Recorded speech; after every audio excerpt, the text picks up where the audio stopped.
नमस्तस्यै नमस्तस्यै नमस्तस्यै नमो नमः।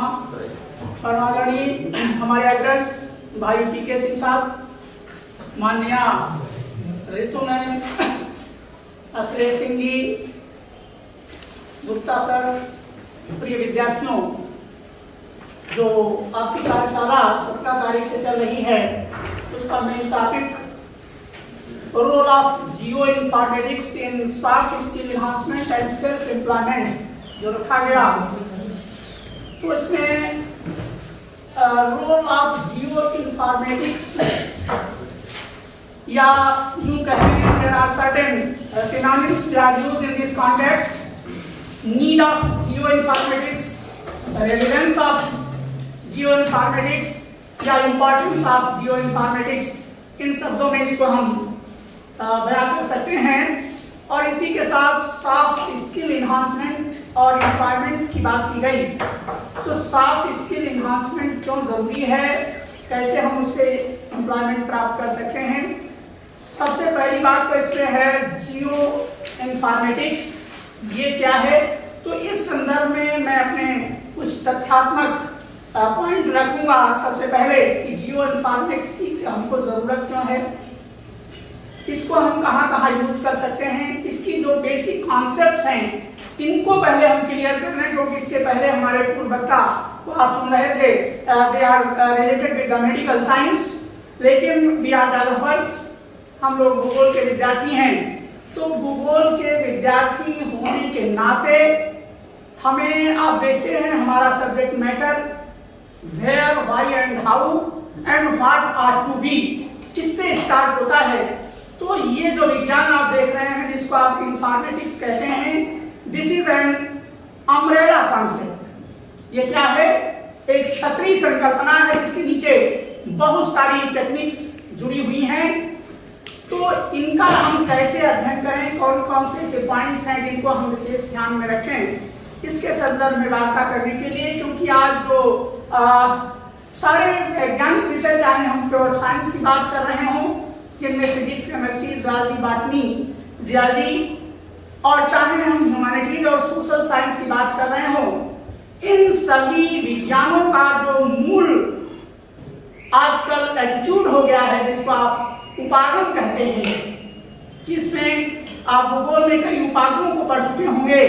उन उपागमों में एक वर्तमान उपागम जिसकी आवश्यकता समाज को महसूस हो रही है और उस पर विशेष ध्यान दिया जा रहा है, that is human welfare approach. वो क्या है, कल्याणपरक उपागम है कि कैसे हम किसी भी विज्ञान को पढ़कर उसके थ्योरेटिकल और प्रैक्टिकल नॉलेज को समाज के लिए उपयोगी बना सकें, इस पर विशेष ध्यान दिया जा रहा है।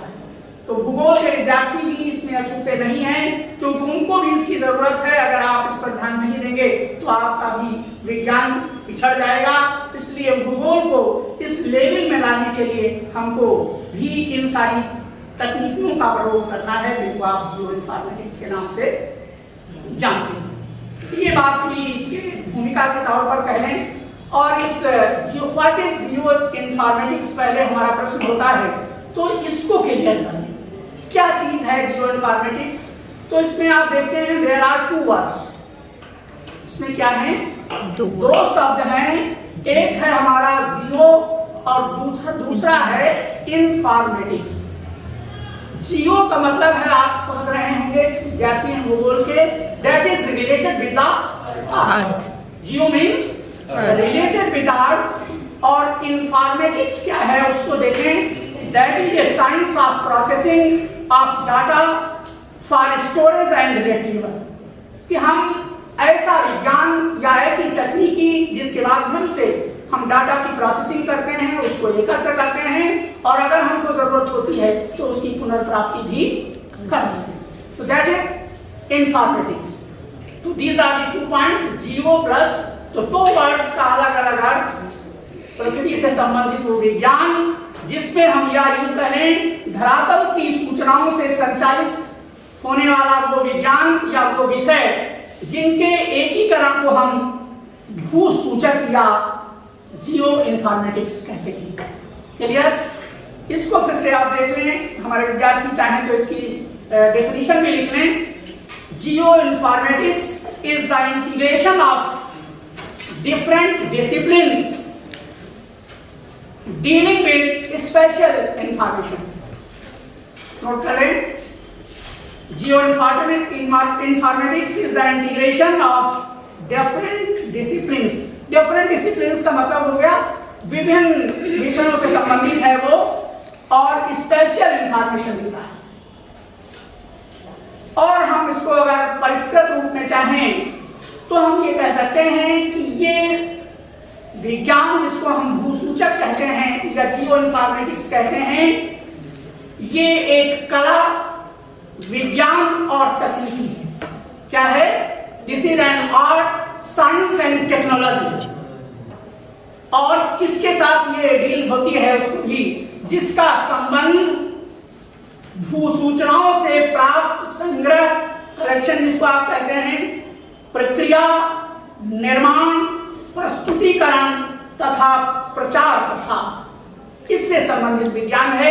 इंग्लिश के विद्यार्थी इसको लिख लें, द आर्ट, साइंस और technology dealing with the acquisition, storage, processing, production, presentation and dissemination of geo information।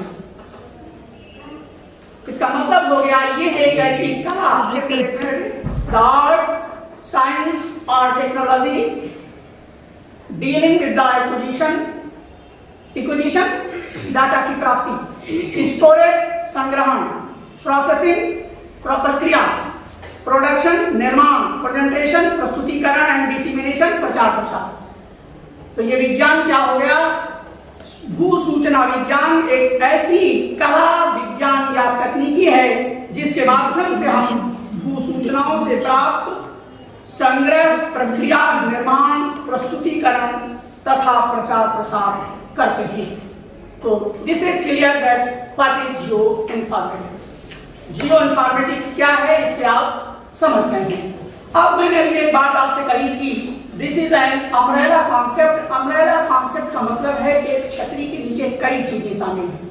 Geo informatics अकेली कोई विज्ञान नहीं है, इसमें कई ब्रांचेस शामिल हैं जिनको हम शामिल करते हुए इसको जियो इन्फॉर्मेटिक्स कहते हैं।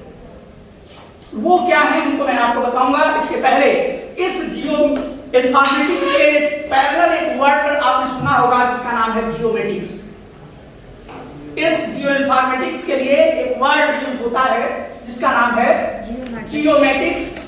और ये जियोमेटिक्स शब्द सबसे पहले कनाडा में इसका प्रयोग किया गया, लेकिन कनाडा में प्रयुक्त होने के बावजूद भी इसका प्रसार फ्रेंच के देशों में हुआ, लेकिन इस शब्द को बहुत उपयुक्त नहीं माना गया और संयुक्त राज्य अमेरिका के विद्वानों ने इसको बहुत उपयुक्त न मानते हुए इसके स्थान पर जियो इन्फॉर्मेटिक्स साइंस शब्द का उपयोग उपयुक्त माना। उन्होंने कहा कि इस विज्ञान का नाम जियो इन्फॉर्मेटिक्स साइंस होना चाहिए, अर्थात भूसूचनात्मक विज्ञान होना चाहिए, क्योंकि हम जितने भी चीजें इसमें प्राप्त करते हैं they are related with the geo, वो जियो स्पेशल साइंस से रिलेटेड होती हैं। इसलिए उन्होंने कहा इस विज्ञान का नाम क्या होना चाहिए? भूसूचनात्मक विज्ञान, जियो इन्फॉर्मेटिक्स साइंस होना चाहिए। अब प्रश्न उठता है कि अभी इसमें किन किन चीजों को हम इंक्लूड करते हैं, what are the different branches या सब ब्रांचेस कह रहे हैं जिनको मिलाकर हम जियो इन्फॉर्मेटिक्स बनाते हैं। उसमें रिमोट सेंसिंग नोट करते जाएं। Branches of geo informatics include remote sensing, global positioning system (GPS), geographical information system (GIS), cartography, global navigation satellite system,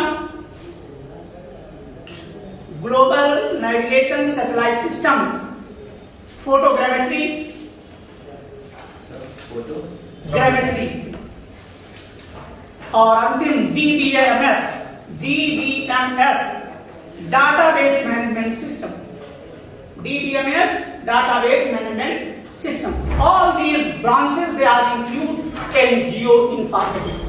इसलिए हमने भी आपसे कहा कि this is an umbrella concept. इस जियोइन्फॉर्मेटिक्स के अंदर कितनी चीजें शामिल हैं, अब आप देख रहे हैं इतनी सारी चीजें, इनको मिलाकर जब हम अध्ययन करते हैं उस विज्ञान का नाम है जियोइन्फॉर्मेटिक्स, भूसूचनात्मक विज्ञान।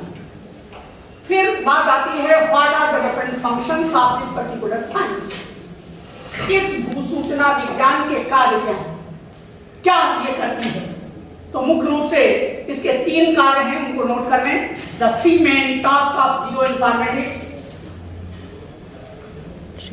The 3 main task of geoinformatics are, 3 मुख्य काम। Number 1, development and management, development and management of databases of geo data. जो हमको इस स्पेशल डाटा उपलब्ध होता है उसको हम डेवलप कैसे करें, उसका प्रबंधन कैसे करें, नंबर 1 पहला काम। दूसरा, number 2, analysis and modelling of data, उस डाटा को मॉडल करना और उसकी एनालिसिस माने विश्लेषण करना, analysis and modelling of the data. और तीसरा, that is development and integration of computer tools and software for the first 2 tasks। जो पहले 2 काम आप लिख चुके हैं, इनके लिए कंप्यूटर सॉफ्टवेयर हार्डवेयर जो भी हैं उनकी जरूरत होती है उसके development. These are the basic या major works of this particular science that is known as geoinformatics. Next one, application. What is the application of this particular science? Why we study, why we need geoinformatics?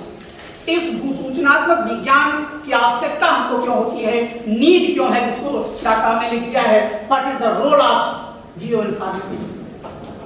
उस role के संदर्भ में क्या चीजें, किन किन चीजों के लिए हम उसको यूज करते हैं, what is the application of this particular science known as भूसूचनात्मक विज्ञान। उसमें number 1, geoinformatics can help tackle down the problems and task of the following. Geoinformatics can help tackle problems and tasks such as following. भूसूचनात्मक विज्ञान निम्नलिखित समस्याओं का निदान करने में आपकी सहायता करती है, अर्थात क्या उसकी भूमिका है वो यहाँ से स्टार्ट होती है, क्या इस विज्ञान के माध्यम से हम करते हैं। क्योंकि इसी को हम कहेंगे रोल, इसी को कहेंगे हम नीड, इसी को कहेंगे रेलेवेंस, चाहे हम इसको कहें इंपॉर्टेंस ऑफ जियोइन्फॉर्मेटिक्स। तो उन पॉइंट्स को आप नोट कर लें। Number 1, the modelling and use of seismic data, the modelling and use of seismic data. Seismic माने भूकंप से संबंधित, दैट पर्टिकुलर विज्ञान जो सीस्मोलॉजी जिसको आप कहते हैं, related with the seismic events, उसके संदर्भ में। नेक्स्ट नंबर 2 पर the construction and use of other geologically realistic 3D models. त्रिविमीय जो मॉडल आप बनाते हैं जियोलॉजिकल, उनके लिए जियोलॉजिकली रियलिस्टिक 3D मॉडल्स, इसके उपयोग, इसको बनाने के लिए ये दूसरा पॉइंट है। तीसरी बात, the production of high quality, the production of high quality palaeographic maps, पुरातत्व से संबंधित जो मानचित्र निर्माण होते हैं उनके लिए भी इसका निर्माण हम करते हैं या इसकी जरूरत होती है, palaeographic maps. Next number 4, the production of astrogeological 3D maps, the production of astrogeological 3D maps. Next one, the measurement of Earth's gravity field. जो भूमि के अंदर चुंबकीय क्षेत्र हैं उनका पता लगाने के लिए the measurement of Earth's gravity field. Next one, जो हैजार्ड्स आते हैं जिनको आप आघात, पर्यावरणीय आघात कहते हैं, तो mitigation of hazards in volcanically active area, ज्वालामुखी क्षेत्रों, hazards in volcanically active area, अर्थात जहां पर ज्वालामुखी क्रियाशील हैं उन क्षेत्रों में कौन कौन से हैजार्ड्स हैं, इनके बारे में भी ये सूचना देती है. The mitigation of hazards in volcanically active areas. Next one, the planning and management of land use. जो हमारा भूमि उपयोग है उसका नियोजन और उसका प्रबंधन कैसे किया जाए. The planning and management of land use, भूमि उपयोग से संबंधित नियोजन और उसका प्रबंधन. अगला पॉइंट, द रिकंस्ट्रक्शन ऑफ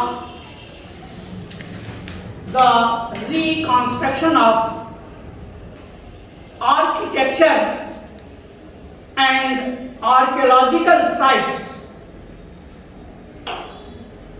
इसमें भी उपयोग हो रहा है क्योंकि आर्किटेक्ट्स और आर्कियोलॉजिकल साइट्स के लिए भी इनका उपयोग हो रहा है. तो the reconstruction of architecture and archaeological sites. Next one, the creation of commercial maritime routes. जो हम महासागरों में कमर्शियल पर्पस के लिए रास्ते बना रहे हैं उसमें भी इस टेक्नोलॉजी का उपयोग हो रहा है. क्योंकि आप देखते हैं फाइबर केबल की बात उसमें की गई जो कर चुकी है, जिसका काम BSNL वगैरह ने कर दिया है. That is related with the creation of commercial maritime routes. और next, that is the management of natural resources. जितने भी हमारे रिसोर्सेज हैं उनका कैसे हम प्रबंधन कर सकें, इसके संदर्भ में भी विज्ञान का या इस सूचना प्रणाली का या इस सूचना तकनीकी का हम उपयोग करते हैं. तो these are the different fields जिनमें हम इस भू सूचनात्मक विज्ञान का प्रयोग करके हम अपने विषय को उन्नत बना रहे हैं. एक कंक्लूजन के तौर पर अगर हम कहें तो the geo informatics has become an inevitable tool in the recent times. अत्याधुनिक समय अर्थात आज का जो समय है उसके लिए ये विज्ञान जिसको हम भू सूचनात्मक विज्ञान कहते हैं बहुत ही आवश्यक है. क्यों आवश्यक है उसके लिए इसने बताया, for research planning and projections of various aspect of different field of history. जो अध्ययन के विभिन्न क्षेत्र हैं उनमें कैसे हम नियोजन कर सकें, भविष्य की कैसी प्लानिंग कर सकें, कैसे उसका मैनेजमेंट होगा, इसके संदर्भ में विचार करने के संदर्भ में. तो this is the main role of geo informatics for the students. Major things, they are the main basic things they are related with the geo informatics. Next one, the दूसरा जो पार्ट है इसको मैं बहुत शॉर्ट में आपका कम समय बहुत नहीं लूंगा. जो इन सॉफ्ट स्किल की बात की गई तो बेसिक समझा देना चाहता हूँ कि सॉफ्ट स्किल के इम्पोर्टेंस या उसके इन्हांसमेंट माने विकास, जिसकी बात आपके प्रधानमंत्री भी कर रहे हैं, कौशल विकास और रोजगार. ठीक है, तो इन्हांसमेंट ऑफ स्किल वो क्यों जरूरी है, स्किल होता क्या है, इसके संदर्भ में कुछ बातें जो आपसे शेयर कर दूं जिससे आप ये समझ जाएं कि ये सॉफ्ट स्किल्स हैं क्या, इनकी हमें आवश्यकता की है. तो ये जो द वर्ड स्किल जो आप देख रहे हैं दैट इज रेफर्स या that is highlights the practical function. ये स्किल क्या है, ये सब इससे ये अनुभूत होता है ये कार्य कैसा है, प्रयोगात्मक है, अप्लाइड यूज ऑफ नॉलेज है. अर्थात स्किल से हमारा तात्पर्य क्या हो जाता है, प्रैक्टिकल नॉलेज कि जो भी हमने पढ़ा है. क्योंकि आप देखते हैं कि ये विज्ञान को जब आप पढ़ते हैं देयर आर टू एस्पेक्ट्स, एक थ्योरेटिकल एस्पेक्ट होता है, एक अप्लाइड एस्पेक्ट होता है. तो इन दोनों एस्पेक्ट्स को थियरीज, लॉज, कॉन्सेप्ट्स, उनके जो विभिन्न नियम कानून हैं, सिद्धांत हैं, उनका और जो नॉलेज आपने व्यवहारिक तौर पर प्रक्रियात्मक भूगोल, प्रयोगात्मक भूगोल के रूप में आप पढ़ते हैं, इसको हम कैसे मानव जीवन में उपयोग करके समाज को उन्नत या देश को या राष्ट्र को उन्नत बनाने में अपना योगदान कर सकते हैं, इस पर बात उठती है। और इसके माने हुनर या कौशल जिसको आप कहते हैं कि जितना आप कुशल होंगे, जितने आपके अंदर निपुणता होगी, जितनी कुशलता होगी, जितना आपको हुनर अच्छा आता होगा, उतना ही अच्छा आप परफॉर्म कर पाएंगे। चाहे आप जिस फील्ड में हो, चाहे आप विद्यार्थी हो, चाहे आप अध्यापक हो, चाहे किसी बैंक की नौकरी कर रहे हो, चाहे किसी कंपनी की काम कर रहे हो, अगर आपके अंदर ये स्किल नहीं है तो आप बहुत अच्छा अपना डेवलपमेंट या व्यक्तिगत, जिसको आप पर्सनालिटी डेवलपमेंट कह रहे हैं, वो संपूर्ण व्यक्तित्व का विकास बिना इसके नहीं हो सकता, क्योंकि ये स्किल्स आज की डेट में बहुत ही महत्वपूर्ण स्किल्स हो गई हैं। तो उनको तो सॉफ्ट स्किल्स के तात्पर्य है, उसको लिख लें। Soft skills refers to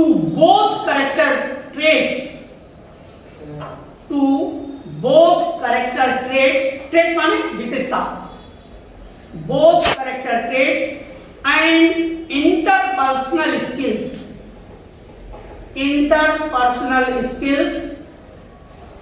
that will influence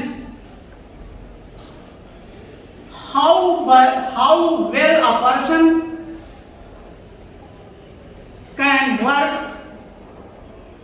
or interact एक दूसरे से अंतरक्रिया, interact with others।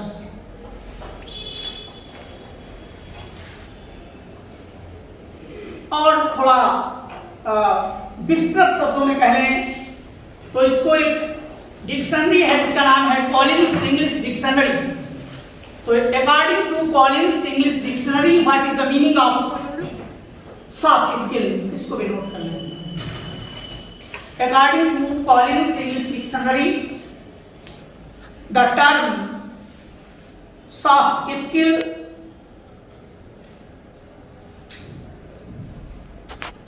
या soft skills as inverted comma में लिखेंगे आप डिजायरेबल क्वालिटीज। डिजायरेबल माने वांछनीय गुण, वांछनीय तत्व हैं या वांछनीय ऐसी क्वालिटीज हैं for certain forms of employment,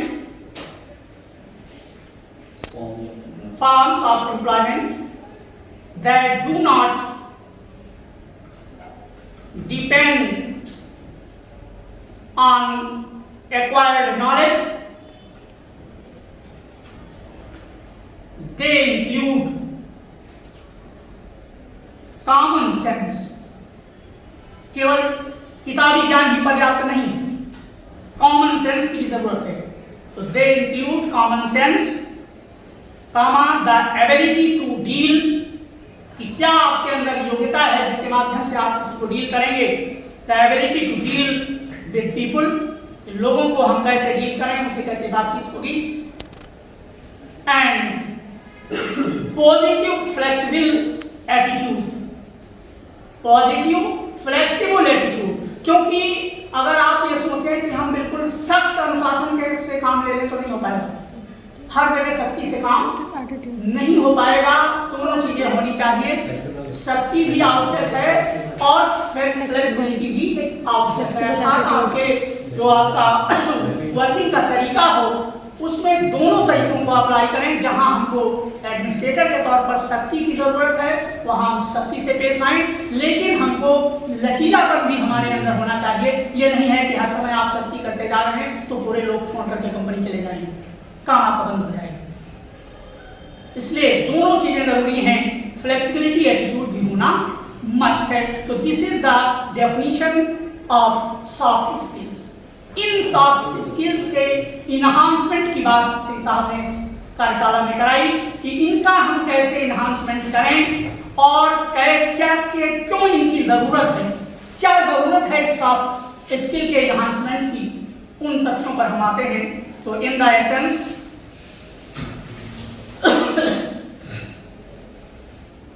they are essential for your success. They are essential means soft skills are essential. for your success in the workplace,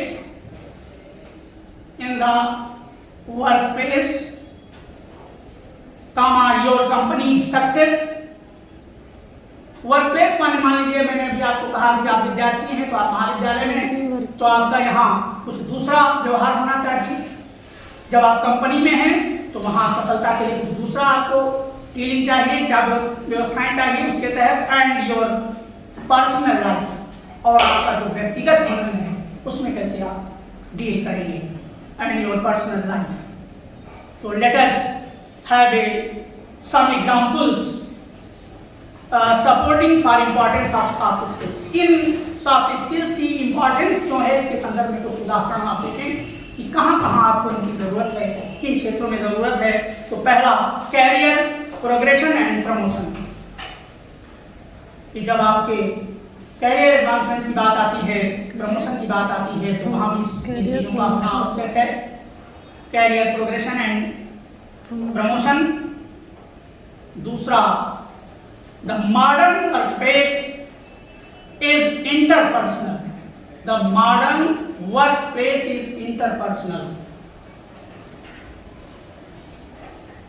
तीसरी बात, आजकल जो आप देखते हैं कस्टमर्स की भी मांग है, जो हमारे कस्टमर हैं वो भी मांग करते हैं। तो customers and clients demand soft skills. कि जो हमारे कस्टमर और क्लाइंट हैं उनको भी सॉफ्ट स्किल की जरूरत है। Customers and clients demand soft skills. Next point, the future workplace, जहां आप जाएंगे, the future workplace will rely on soft skills. Workplace work? Rely माने विश्वास करता है, rely on soft skills. Next, soft skills are hard to automate. और अंतिम point जो बहुत आवश्यक है आज की डेट में, that is soft skills are in high demand by recruiters। जो आपको नौकरी दे रहे हैं आजकल वो लोग इसकी बहुत उनको जरूरत है, क्योंकि आप देखते हैं जिनके पास कई तरीके के प्रमाण पत्र, डिप्लोमा, ये सारी चीजें होती हैं उनको वो ज्यादा प्रेफरेंस देते हैं। तो this is very important point. Soft skills are hard to automate. तो these are the different points. इनके माध्यम से हम समझ सकते हैं what is the importance of soft skills in life. So these are the certain things they are covered in this particular lecture. Last जो बात मैं कहने जा रहा हूँ, now in the 20th century जो चल रही है, the soft skills are major differentiators, a sine qua non for employability and success in life. 21वीं शताब्दी जो हम लोग जिसमें गुजर रहे हैं इसमें इस सॉफ्ट स्किल की बहुत ही अधिक जरूरत है रोजगार के लिए और जीवन में सफलता प्राप्त करने के लिए। अब एक बात जो आपके नई शिक्षा नीति या राष्ट्रीय शिक्षा नीति में भी कही गई है, इसी संदर्भ की वार्ता, उसमें नई शिक्षा नीति या राष्ट्रीय शिक्षा नीति हम तो उसको कहते हैं, नई शिक्षा नीति के बजाय अगर आप राष्ट्रीय नेशनल एजुकेशन पॉलिसी कहें तो ज्यादा बेहतर है। उसमें अगर हम उस नेशनल एजुकेशन पॉलिसी फॉर 2020 के लिए एक वर्ड इंग्लिश में यूज करें, लाइफ, LIFES, LIFES, तो ज्यादा महत्वपूर्ण होगा। तो इसमें L के का मतलब क्या है उसको नोट कर लें। L मीन्स लाइफ कोचिंग,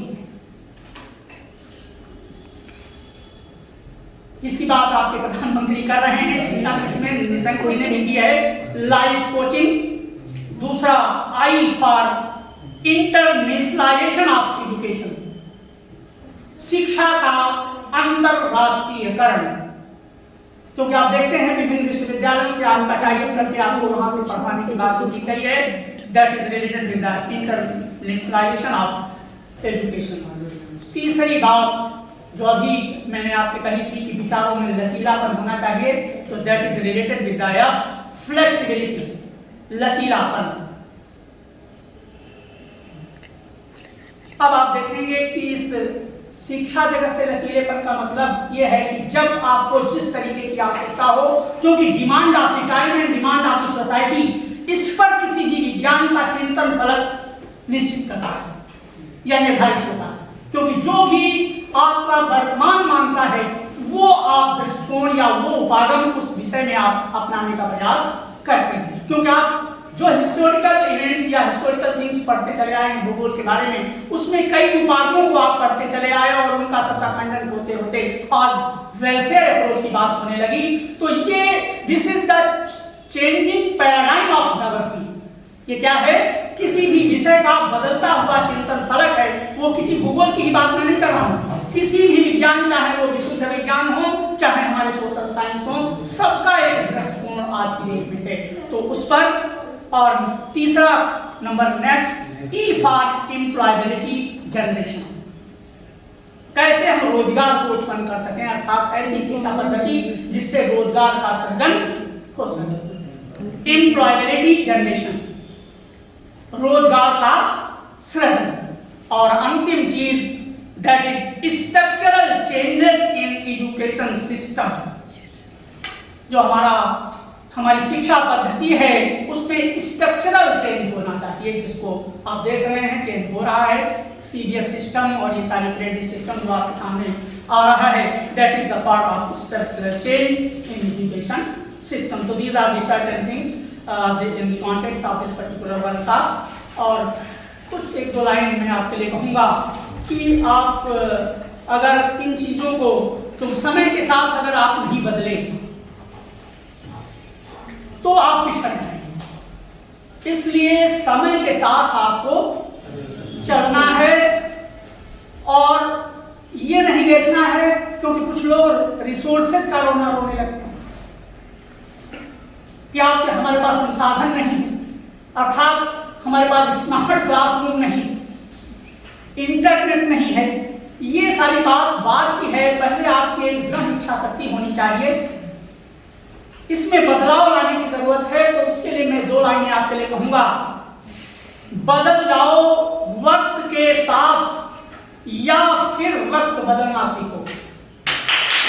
बदल जाओ वक्त के साथ या फिर वक्त बदलना सीखो।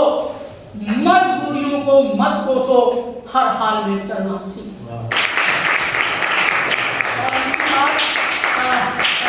इंग्लिश के विद्यार्थी बैठे हैं, उनके लिए मैं कहूंगा लास्ट चीजें कि उद्यमेन सिद्ध्यन्ति कार्याणि न मनोरथैः नहि सुप्तस्य सिंहस्य प्रविशन्ति मुखे मृगाः। और इंग्लिश के विद्यार्थियों के लिए a desire changes nothing, a desire changes nothing. इच्छा से, अभी मैंने कहा मनोरथैः, कहा सिद्ध्यन्ति न मनोरथैः, मनोरथ करने से कार्य की सिद्धि नहीं। तो उसके लिए अ डिजायर चेंजेस नथिंग, इच्छा से कुछ बदलता नहीं है। तो a desire changes nothing, a decision changes something. अगर आपने कुछ निर्णय ले लिया तो कुछ परिवर्तन हो जाएगा। तो a decision changes something but determined action changes everything. निश्चय कर लें, जिसको आप देखते हैं कि जब आपका मांगलिक वर्क होता है उस समय आपसे पंडित जी संकल्प कराते हैं। That is the determination. वो क्या है? डिटरमिन्ड एक्शन है। अगर उस समय आपका संकल्प बेहतर हुआ, मन उज्जवल हुआ, तब आप देखते हैं आप उस मंगल कार्य को जिसको संपन्न करने जा रहे हैं, तो वो मंगल कार्य अच्छी तरीके से संपन्न होता है। अगर आपके मन में कोई छल आ गया तो वो कार्य बहुत अच्छी तरीके से संपन्न नहीं हो पाता है। तो with these words we can finish my lecture. Thank you.